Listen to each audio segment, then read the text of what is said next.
Good afternoon, everyone. Welcome to our second general session. We hope you are enjoying the conference. We wish to thank Bank of America Merrill Lynch for choosing to support the 2014 Aging in America Conference. Bank of America Merrill Lynch has prepared a short video for your viewing today.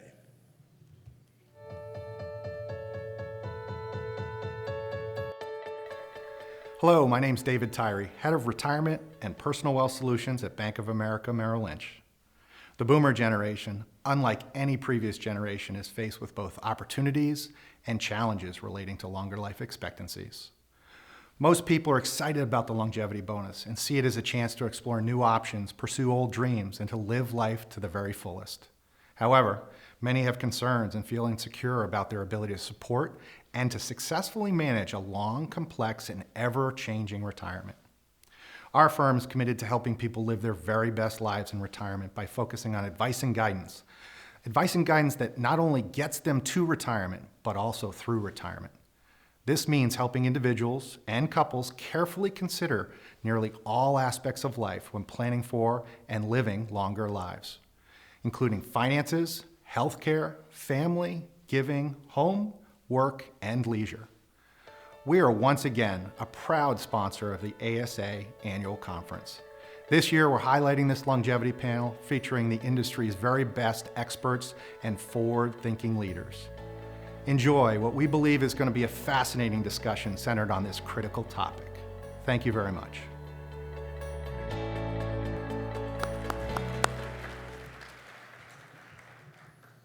Our thanks goes to Bank of America Merrill Lynch for its support.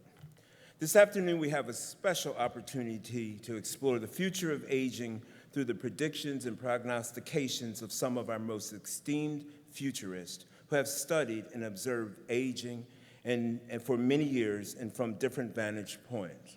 Actually, 19 years ago at an Aging in America conference, a general session almost identical to this session was presented. Two of those colleagues return today to share with us their thoughts then and now. And now I would like to welcome to our stage that moppy-haired one. Please join me in welcoming Ken Dychtwald, President and CEO of AgeLab and Chair-elect of the American Society on Aging.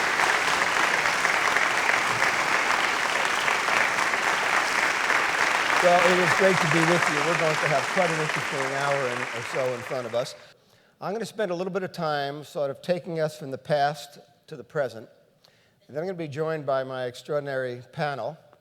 And then each of us are going to have a little block of time to lay out what each, from their point of view, from their perspective, from their value system, from their work, from their heart, what each of them, each of us, feel are the challenges and opportunities of the future, both of aging itself and our field. And then we'll have some discussion, and then we're going to see what sense we can make of all this. So I've been thinking about this quite a lot, and I've become increasingly taken by the dance of biology, demography, economy, and sociology. The interconnectedness of biology, demography, economy, and sociology. Thomas Hobbes, the philosopher, is famous for his quote in the 1600s of saying, "Life is brutish and short." And you know what it was?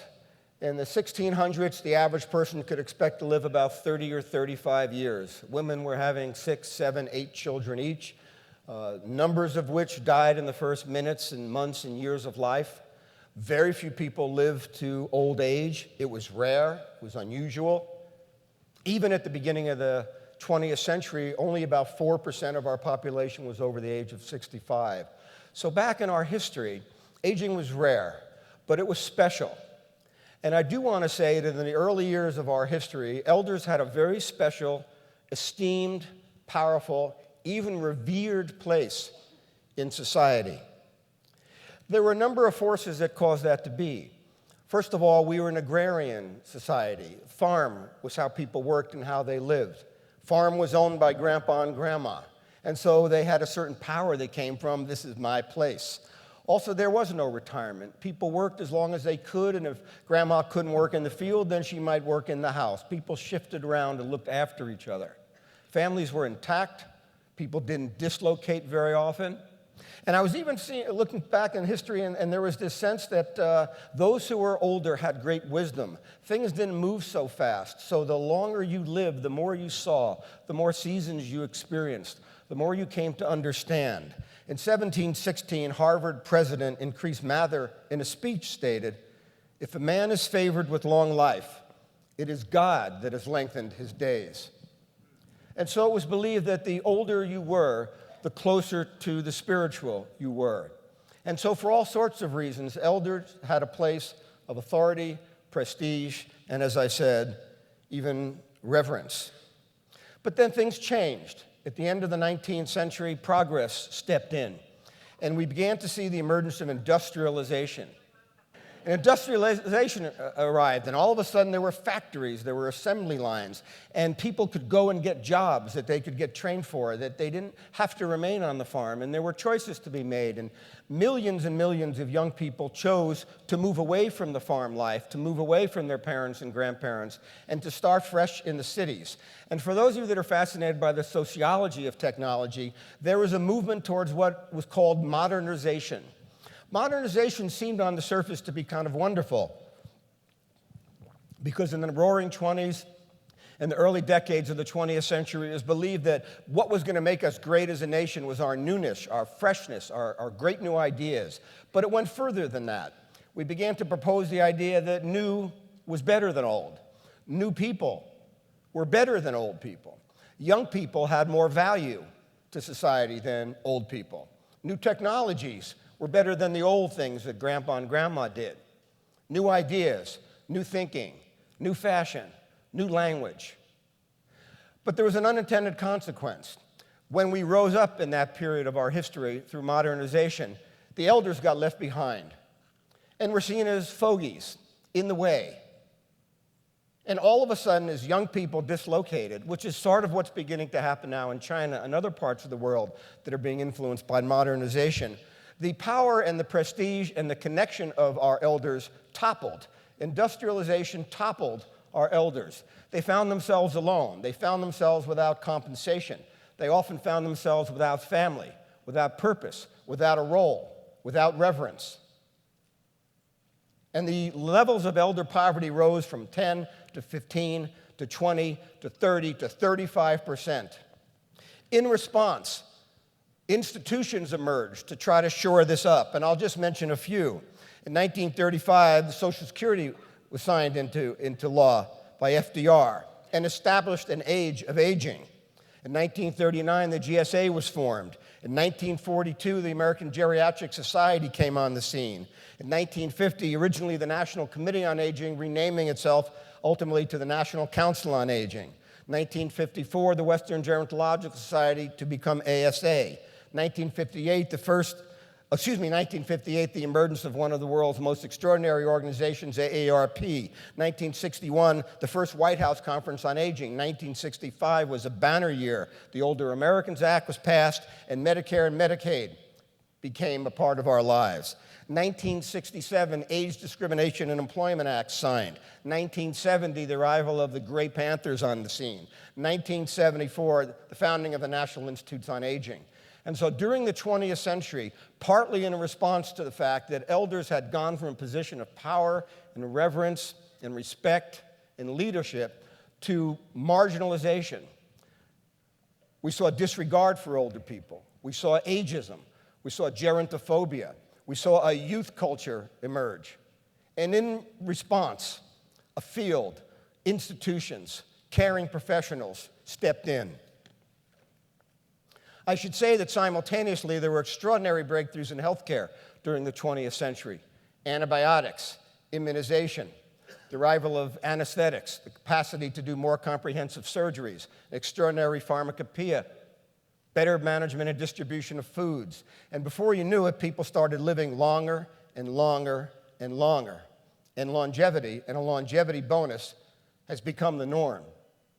But don't just take my word for it. Let me show you a clip from a Swedish physician demographer, Hans Rosling, as he explains this from the global stage. Clip, please. So, here we go. First, an axis for health, life expectancy. from 25 years to 75 years. And down here, an axis for wealth, income per person, $400,000, $4,000, and $40,000. So down here is poor and sick, and up here is rich and healthy. Now, I'm going to show you the world 200 years ago, in 1810. Here come all the countries. Europe brown, Asia red, Middle East green, Africa south of Sahara blue, and the Americas yellow. And the size of the country bubbles show the size of the population. And in 1810, it was pretty crowded down there, wasn't it? All countries were sick and poor.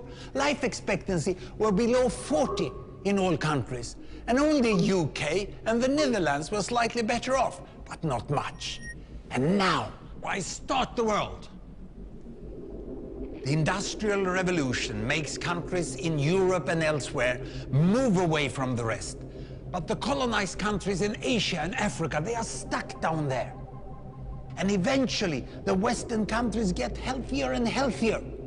And now we slow down to show the impact of the First World War and the Spanish flu epidemic. What a catastrophe! And now I speed up through the 1920s and the 1930s. And in spite of the Great Depression, Western countries forge on towards greater wealth and health. Japan and some others try to follow, but most countries stay down here.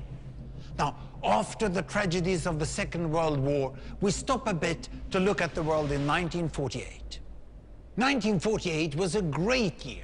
The war was over, Sweden topped the medal table at the Winter Olympics, and I was born.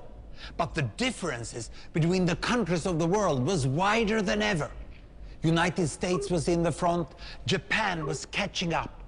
Brazil was way behind, Iran was getting a little richer from oil, but still had short lives. And the Asian giants, China, India, Pakistan, Bangladesh, and Indonesia, they were still poor and sick down here.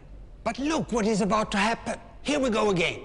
In my lifetime, former colonies gained independence, and then finally they started to get healthier and healthier and healthier. And in the 1970s, then countries in Asia and Latin America started to catch up with the Western countries. They became the emerging economies. Some in Africa follows. Some Africans were stuck in civil war and others hit by HIV. And now we can see the world today in the most up-to-date statistics. Most people today live in the middle, but there are huge differences at the same time between the best of countries and the worst of countries. And there are also huge inequalities within countries. These bubbles show country averages, but I can split them. Take China, I can split it into provinces. There goes Shanghai. It has the same wealth and health as Italy today. And there is the poor inland province Guizhou. It is like Pakistan. And if I split it further, the rural parts are like Ghana in Africa. And yet, despite the enormous disparities today, we have seen 200 years of remarkable progress. That huge historical gap between the West and the rest is now closing. We have become an entirely new converging world.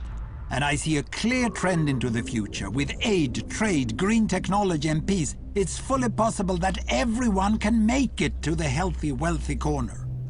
Yeah.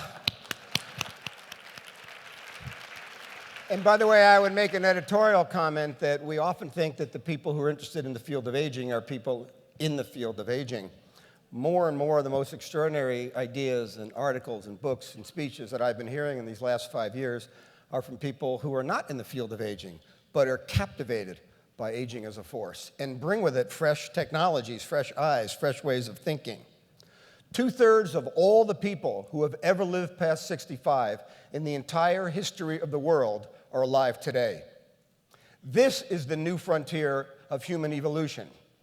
Now, I would tell you that by the year 2020, there will be, over the age of 60, 1 billion people over the age of 60 in our world. So it's not as though we have some elders, a small number, a couple of percentage points. This is going to become a mass phenomenon. Older adults increasingly have political clout. Financially, they've grown in strength, at least the current cohorts. They have impressive amounts of wisdom and experience. Yet have we matched our health span to our lifespan? Are we doing the right version of aging? And what the heck is the role for 1 billion people over the age of 60? Have we neglected to consider what is our purpose in later life? Our field has grown to date, and I've been thinking about it these last 3 weeks as it's sort of like the original 13 colonies. Very hardy, very compassionate, had a few bad habits, a few good habits, but they believed that they were a new nation. Could they even imagine what was going to come to the rest of the landmass?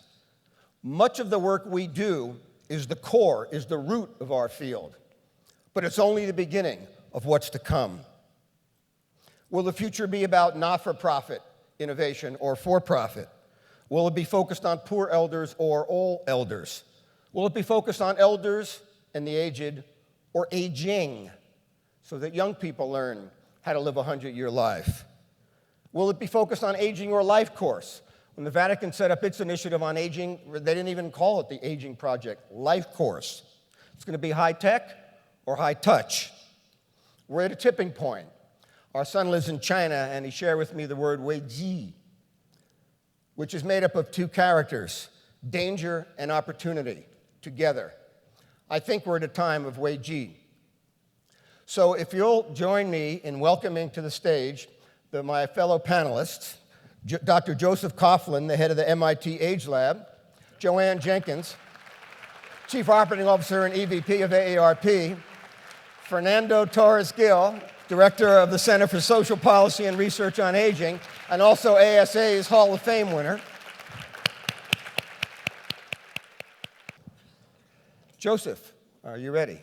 Sounds good. You're up first.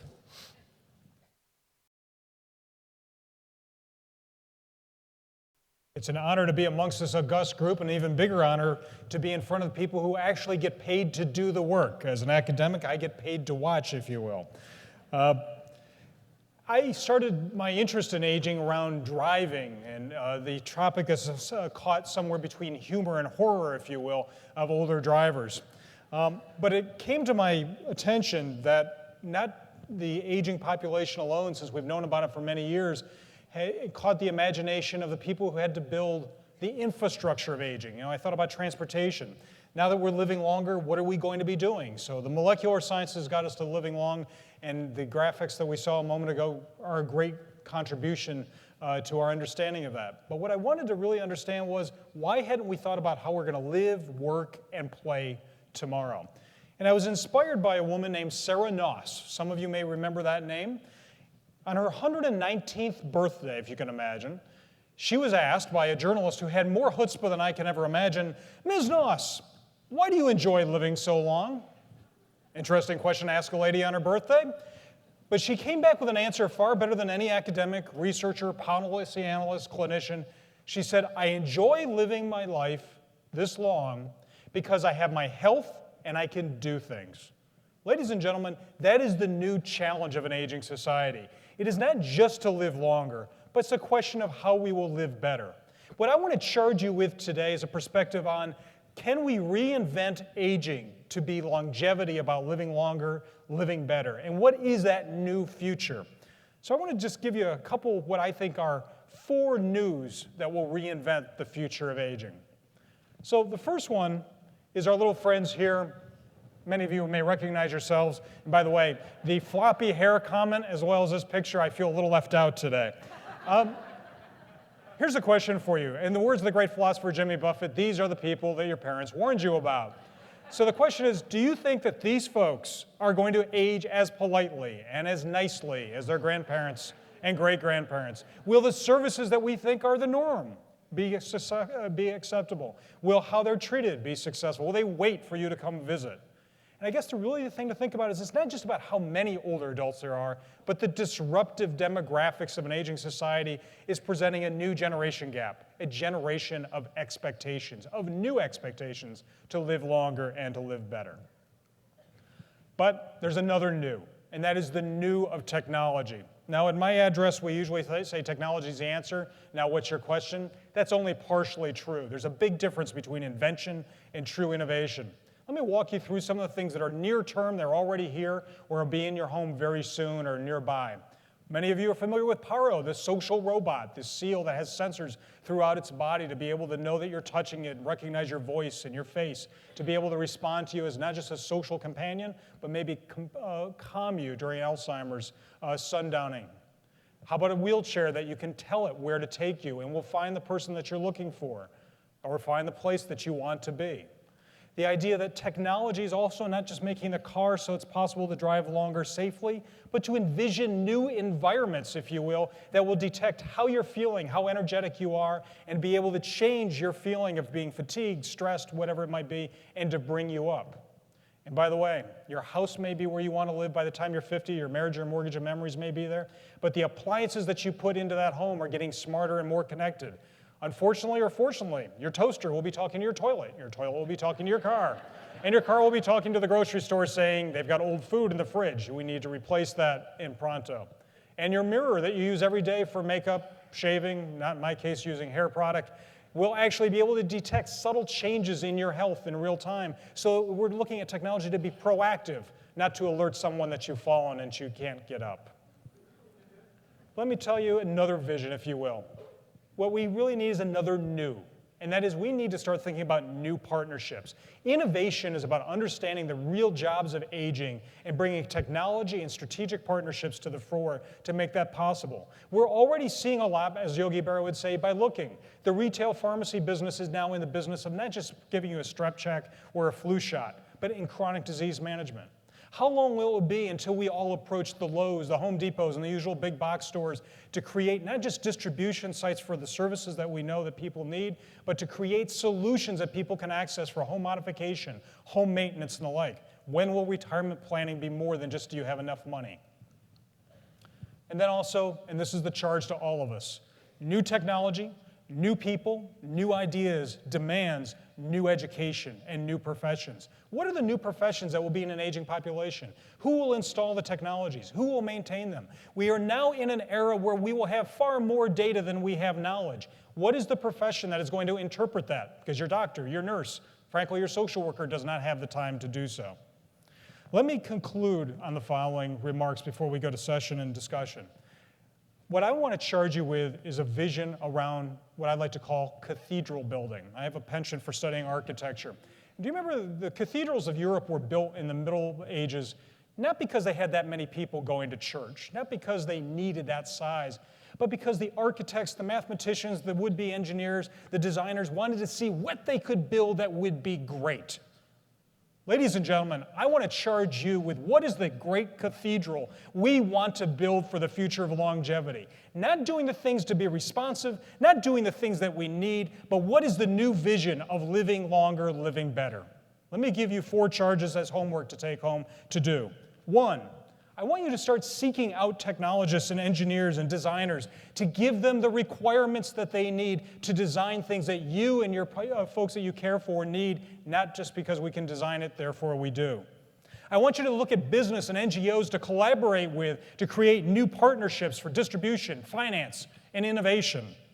I want you to develop new education programs that integrate aging with business and technology to bring new services. And lastly, set the policy agenda to ensure that there's technological and financial equity so that we can all live longer and live better. Thank you very much. Hold on. That was fantastic.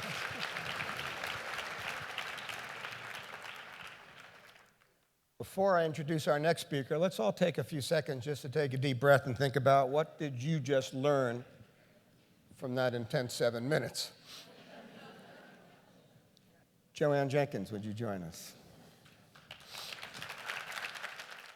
Enjoy yourself. Thank you, and good morning. And I certainly appreciate the opportunity to be here as part of this panel. We gather today here at an opportune time to look into the future of aging.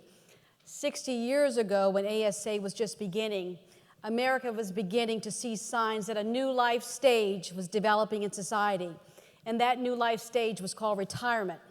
And then in 1995, before the first baby boomers began turning 50, ASA opened its conference with a panel on the future of aging.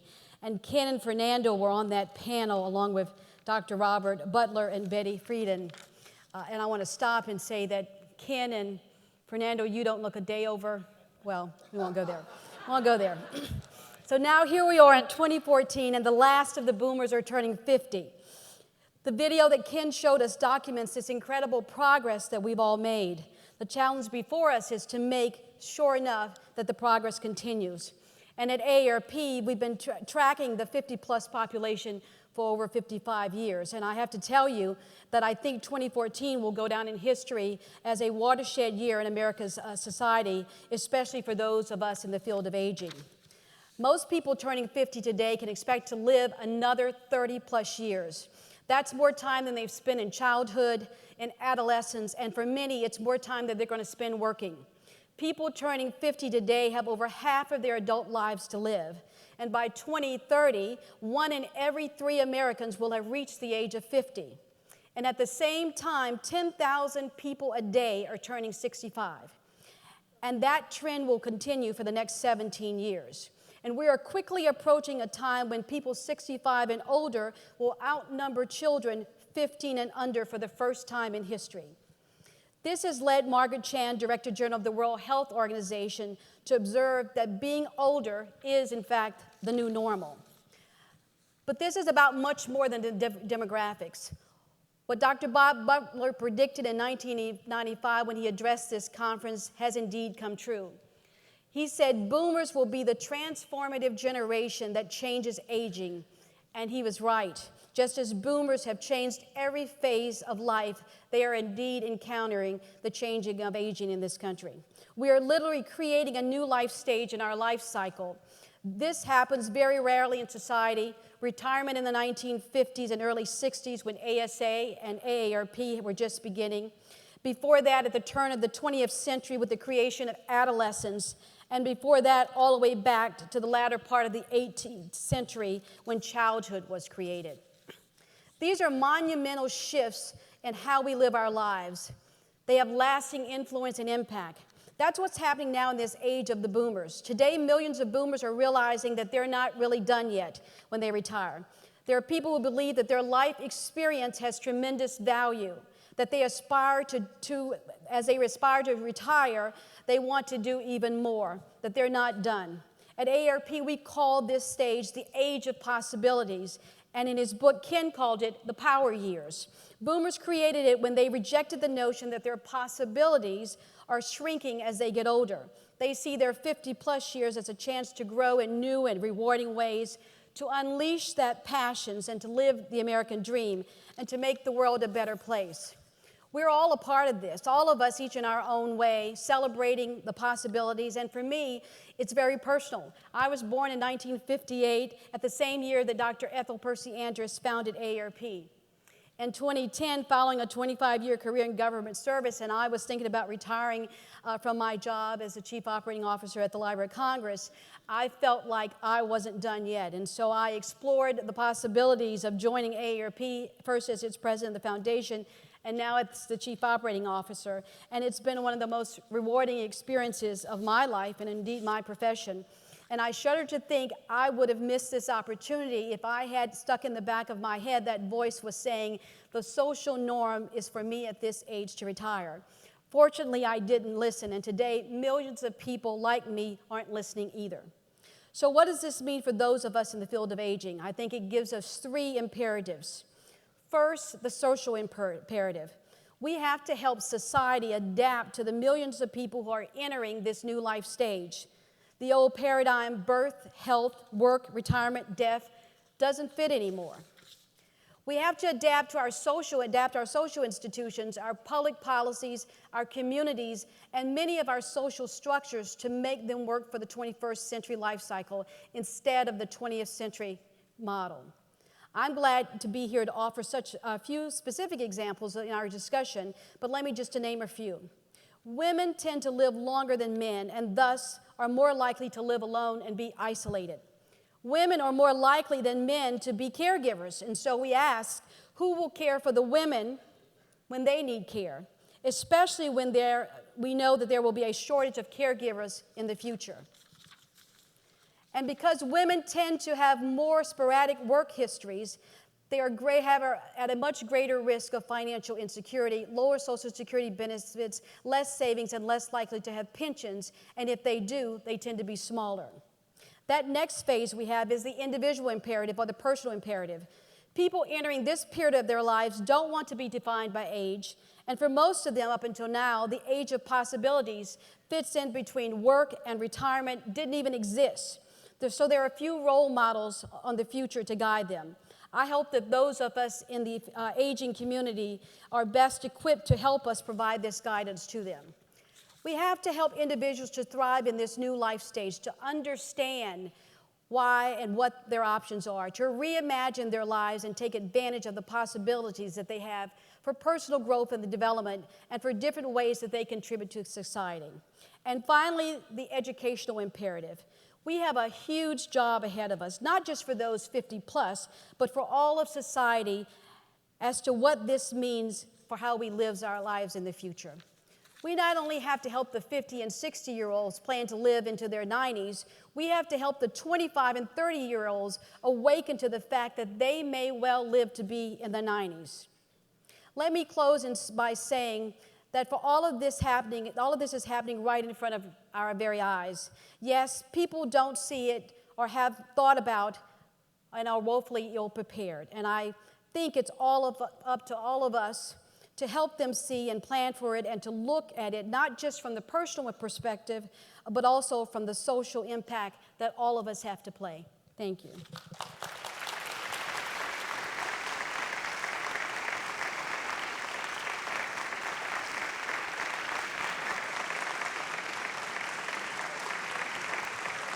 So it is 19 years later, future of aging. Fernando, you and I we had the great fortune that wonderful day of sharing the podium with the ever feisty and ever extraordinary Betty Friedan and our great mentor, Bob Butler. So it is great to be back with you and to be joined by Joe and JoAnn. But join us, please. I know you'll take it from your seat. Thank you. It's a great pleasure to be here, first with my distinguished colleagues and dear friends, and certainly to be with this incredible audience.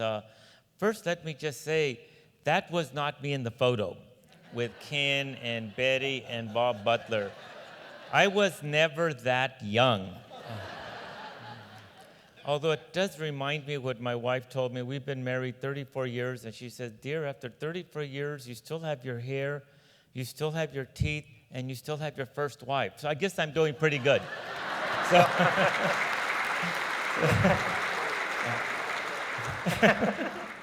but let me tell you first what excites me about the future of aging, and it's you. What excites me about being here at this conference, my home, my professional home, that did great things for me, the American Society on Aging, what excites me is I don't know most of you. The majority of you in this room I've never seen before. And that's great. And why is that great? Because us old, in Spanish we call them veteranos, us old veterans, OGs, so to speak, that have been around 40 years. If I still saw 80% of you as my buddies that we've been hanging around for 40 years, our field's in trouble. There are wonderful, new, exciting blood and people, and I want to thank you all for believing in this field and joining us. So, thank you. In the 6 minutes, 10 seconds, 0.23 that I have left, two key areas. As you know, I've been very involved in public policy, and I'm increasingly involved in issues of diversity and immigration. What faces us in the future is going to be a connection of those two big arenas: public policy and aging, diversity, immigration, and aging. On the public policy front, not to get us all somber about the difficult political issues and budgets and safety nets and what's to happen to Medicare and Medicaid. What excites me about the issues of public policy, I continue to believe, as did Bob Butler and Betty Friedan, who were ever optimistic, that there will be a pendulum swing where the public may, and I believe will come to a point where they will recognize we must renew the social contract. We must renew a social contract so that we don't see the economic, social, and generational inequities and disparities that we now face. If for no other reason, I'm hopeful for two reasons. One, we will all get old, right? But second, we will all need caregiving at some point. And therein, with caregiving and the desire to live independently, we should ask any of our friends, especially those that don't believe in what we believe in, simply ask them, when you get old and you cannot take care of yourself, who will take care of you? Who will take care of you?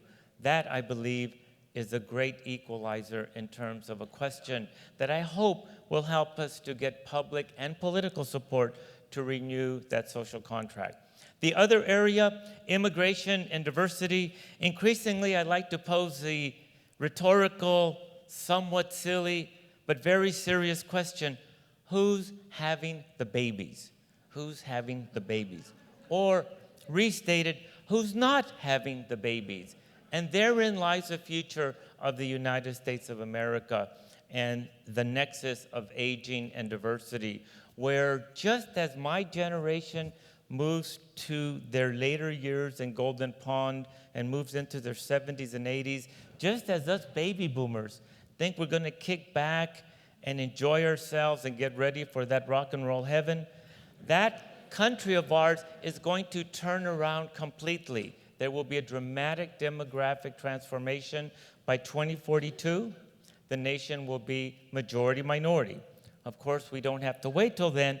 You're in California. We are already a majority minority state. So we know what that means in terms of dynamism and energy and resurgence of entrepreneurship. So the country will turn, look completely different, sound different, taste different, enjoy different type of things, while my generation continues to age.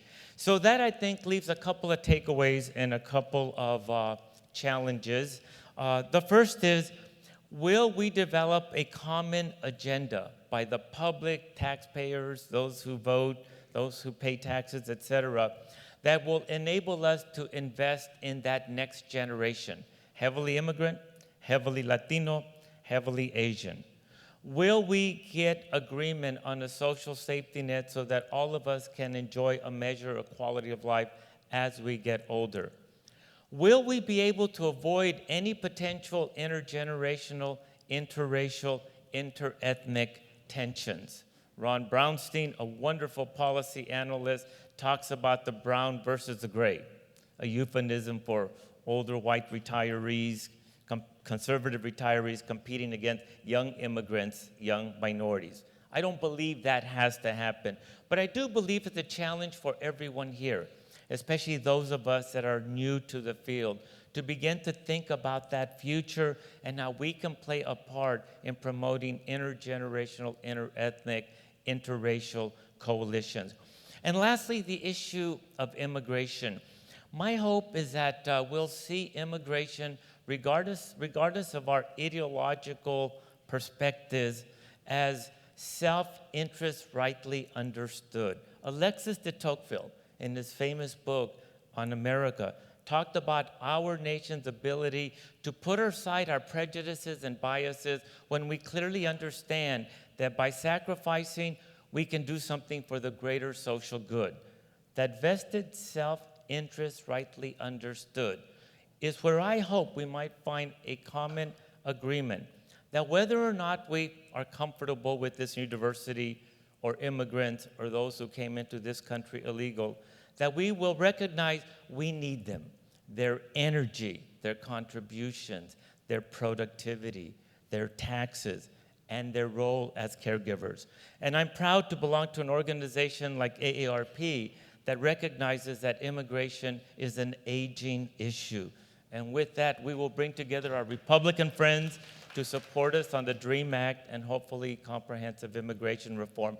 So I'm hoping that in the future of aging, which I am very excited about, that we will come to terms with those public policy objectives, we will come to terms with aging, immigration, and diversity, and that we will have a lot of fun aging together.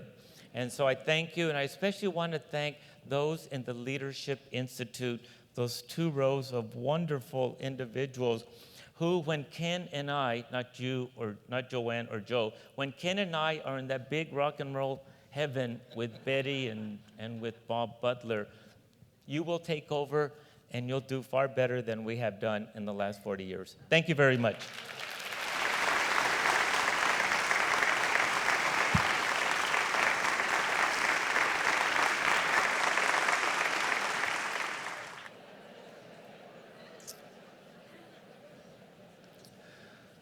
I see 4 things that are particularly interesting and captivating to me.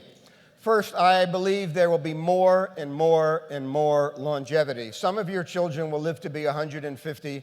A few of them will live to be 200. They are already born. That is the future. The question is whether longevity will be available for everyone, or for people who are willing to get on a plane and go get it somewhere that it's offered, or have the money to buy it. And if it's to have the money to buy it, then we're in a whole new ball game of 99-1.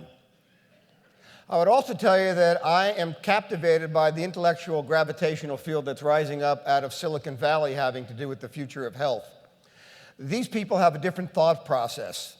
The Elon Musk, the Peter Diamandis, the Ray Kurzweils, the Craig Venters, they don't think in terms of linear growth because they've grown up in the era of Moore's Law, which is that about every 12 to 18 months, technological power doubles and becomes half as expensive. So you're dealing with an exponential capability due to computational technological evolution. So if I take 30 steps linearly, I would get across this room. That's 30 linear steps. Most of us think of progress in a linear way. We'll do a little bit more this year. Washington will do a little bit more or less next year. But if I were to take 30 exponential steps, that would take me 25 times around the Earth. So when Google launches Calico, which is designed to beat aging, and they've got unlimited funds essentially, they're not fooling around. When Craig Venter last week announces the emergence of a new company, Longevity Inc., he's not fooling around. He's the man that decoded DNA. But one of the questions is going to be, what if we're unruly or make mistakes in our pursuit of longevity? By the way, I think we're in the middle of that right now. We've created longer and longer life with enormously horrific diseases in the last 5, 10, 20 years. What if, for example, we can beat cancer?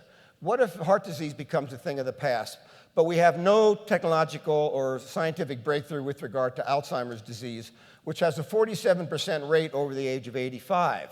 We will then be creating a world of 120, 150-year-olds who will be demented for 60 or 70 years. These kinds of horrors are part of the imagination of the future of longevity that requires wise navigation. The challenge, how do we match our health span to our lifespan, to live fully through our years with the least amount of suffering and pain? And you know what else? The future of longevity will also probably have a consideration of the future of the end of life. As more and more people say, under these terms, I'd like to keep going. Under those terms and conditions, not for me. Second,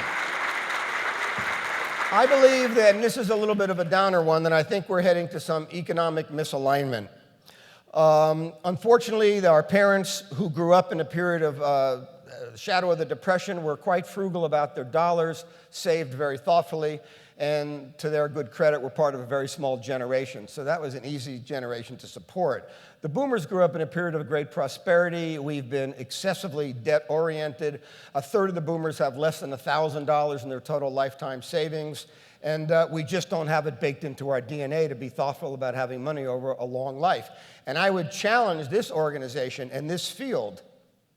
How can we not have financial empowerment and financial literacy, one of the major legs of the stool of the future of aging? It's not a part of our discussion. It has to be.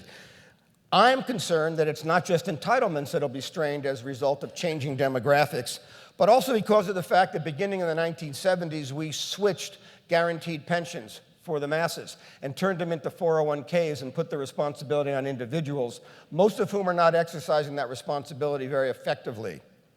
Is it conceivable that a third of this next generation will be impoverished, as was the case 100 years before?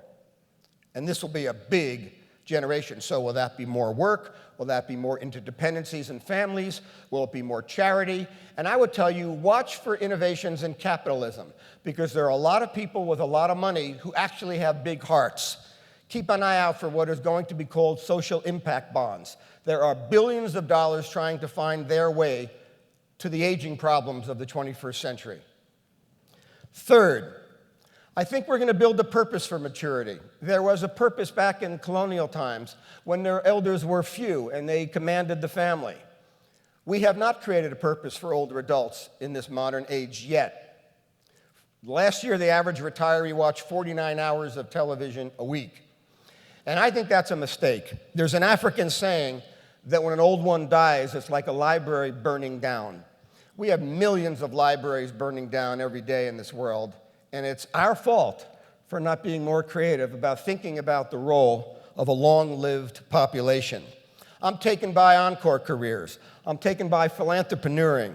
I'm taken by a new era of volunteering at people's highest levels, mentoring. And yes, even people with resources helping to support family members, which has always been the case, and in times of need, we'll do it again. I think we're heading for a time of contribution in the family, in the community, and in the nation. In the world. I was intrigued a few years ago when Desmond Tutu and Nelson Mandela, who I would say as a footnote was the most extraordinary human being I'd ever met. When Nelson Mandela and Desmond Tutu and Jimmy Carter and a few other of the elders became the elders. We need more of that. We need tribes of elders to lead us, again, not just to watch a lot of TV and receive entitlement benefits. Fourth and last, I believe that, oh, by the way, I would add to those last two, that one of the big obstacles is that we've got a particularly unpleasant era of political knuckleheadedness. I have to tell you, I can't even understand how ridiculous most of what goes on in that city is in this time of enormous challenge and opportunity. And last, I think our field is going to blossom and grow in fantastic new ways. It's going to engage technology. It's going to think of new solutions. It's going to become more geriatric in supporting the life sciences so that we can knock out some of these diseases. It will inspire people in the world of media and marketing and social media to be more considerate of older adults and more inclusive of the intergenerationality of our world. I think housing, transportation, public service, police officers, mail carriers, millions and millions of people throughout this country and this world will wake up each day and think about, how do I do a better job of helping people live long, full, contributory lives with safety and security, with a special concern for protecting the vulnerable.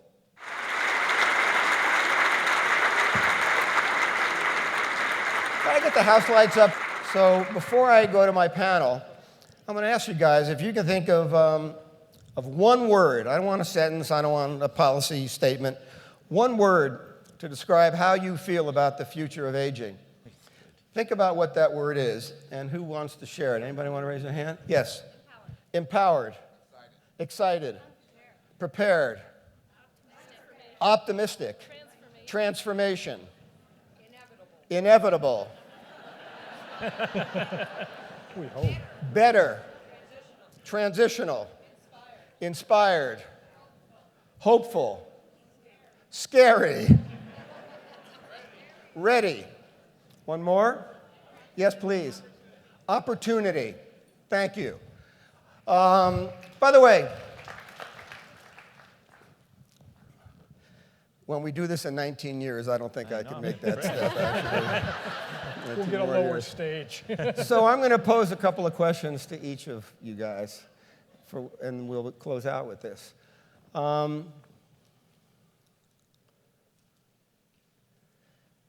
What advice, these are folks who spend their whole lives on the front lines.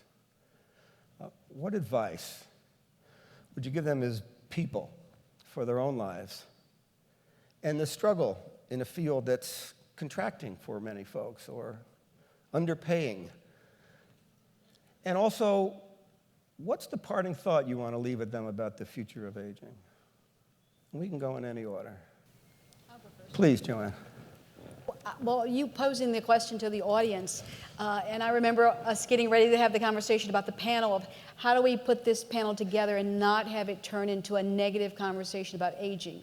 And when you pose the question to the audience, to see the reaction that there are great possibilities in the future of aging and the work that we can all do together. And as we think about all of our own personal challenges and strengths that we bring to the field of aging, that together how powerful it could be as we think about what living another 20 or 30 years might look like.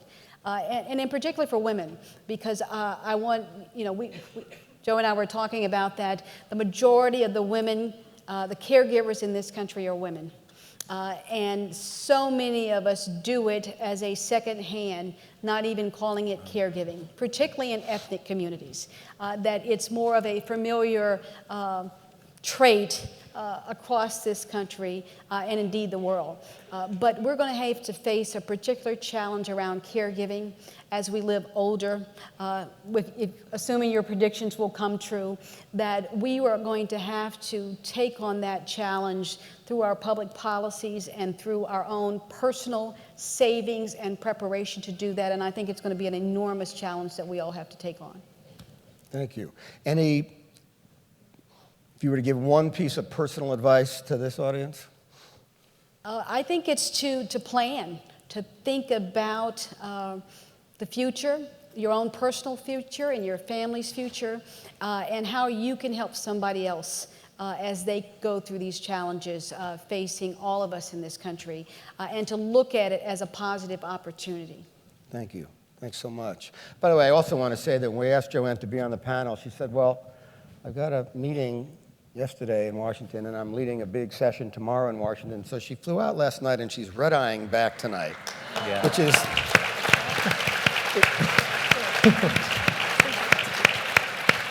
See if you'll be in the mood to do that in 19 years when Fernando and I are... Who'd like to go next? Fernando. Okay. Just three quick things about how we look to the future, and then my advice. But in terms of the future, building off of JoAnn, I think we can say without any hyperbole, never in the course of human history have we had this opportunity. Isn't that amazing? Think about that. No previous generation in the world's history ever had that chance to live as long as we are living. So that's just an amazing thought that it's never happened before. But the second thing is to something I learned from Arthur Fleming, to accept gracefully the vicissitudes of aging. Or as Maggie Kuhn once told us, and she had this great button, aging is not for sissies. Our bodies begin to give out, right? We get aches and pains. I'm amazed that Ken actually got up on that stage. I think he was on steroids. He's rubbing his knee right now. I know. But the fact is, we will all face all kinds of physical, intellectual, cognitive challenges, and so hopefully it will not cause us to isolate ourselves. We'll maintain a positive attitude. But the third part is I'm especially excited, and this is going to my colleague Joe, about the benefits from technology and innovations. I, as a person aging with a disability, have been given probably an extra 10, 15 years, and the mobility that I would not have had 40, 50, 60 years ago. And I'm counting on you, Joe, and the AgeLab in another 5 to 10 years to bring me back to perfect able-bodiedness, but I won't need any crutches. So please, I'm counting on you. And my advice to all of us, and I tell this to my students, and especially to my undergraduate students at UCLA, plan and live your life as if we're going to be 100 years of age. Just assume that all of us will be centenarians, which then I think gives us a whole different framework about how we plan ahead and take seriously the need for getting ready for it while we hopefully enjoy each day. So. Thank you. I was just going to add that last year, Fernando and I were out at Google headquarters in a car that AARP invested in called the Google Car of the Future that actually is driverless. And I remember Fernando sitting in there saying, this has been the most empowering day of my life, that I thought that I could sit in a car and go where I wanted to go and not have to worry about driving it. Very I, on true. the other hand, felt very nervous because I like control. But Fernando felt very good sitting there, and he drove down the freeway. I wouldn't get in there, but No driver. He just drove no me. driver. I'm going to ask you to do something that's going to be uncomfortable. When you get back home and the halo effect of the conference kind of wears down a little bit, I want you to go back to work and I want you to break something. I don't mean a physical object, but think about what real innovation is. It's about doing something not just new, but something practical. Keep in mind that the technologies, the institutions, the public policies, and even the definition of problems are based upon yesterday's definition of the problem and yesterday's definition of the available, affordable, and acceptable solutions. To pick up on Fernando and JoAnn and Ken's point about this is a new time, we've got the opportunity now to think passionately about what can we do to change the future of aging. So when you ask yourself or say to yourself, gee, that can't be done within the existing program, that can't be done within the existing technology, really ask yourself, what are the assumptions that you're allowing yourself to be limited by to do something totally different, to bring new quality of life to older adults and the people that you care for and love? Last point, for yourselves personally, if you cannot be passionate about what you do, it's time to change careers. Maintain the passion. Do things differently. Very good. I like that.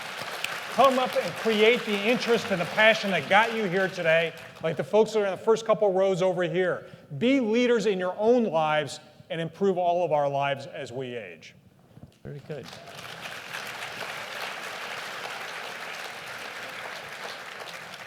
So my suggestions. First, I'd say we should create the vision. If we don't do it, others will. And they may not care about older people. They may not have history or legacy in this field. When I saw Standard & Poor's came out and defined aging as a deficit and then downgraded the U.S. credit, I thought, this is unbelievable. How did they get to decide what's good or bad about aging? Well, maybe it's because we haven't stepped out. Second, I think we have to steer the ship. And I would remind you that when the Apollo mission went up, even though they had it all broken down, 97% of the time that spaceship was off course. So most of the job of steering is course correcting. Last, and then personal, I'd say we need to build a bridge. You can't just have a good idea. We have to build a bridge to tomorrow's multiracial, multi-ethnic, multi-generational society. And as Fernando reminds us, this has never happened before. And as the Rabbi Hillel said, you know, if not now, when? If not us, who?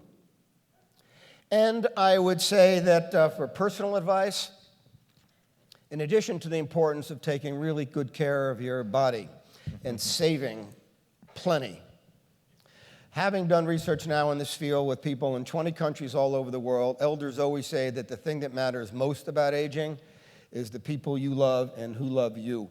Not your job, not your car, not your stuff.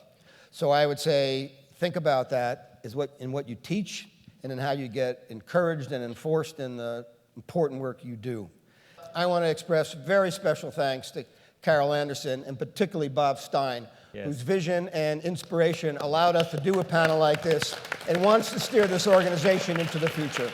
So, if we might stand up for our picture here.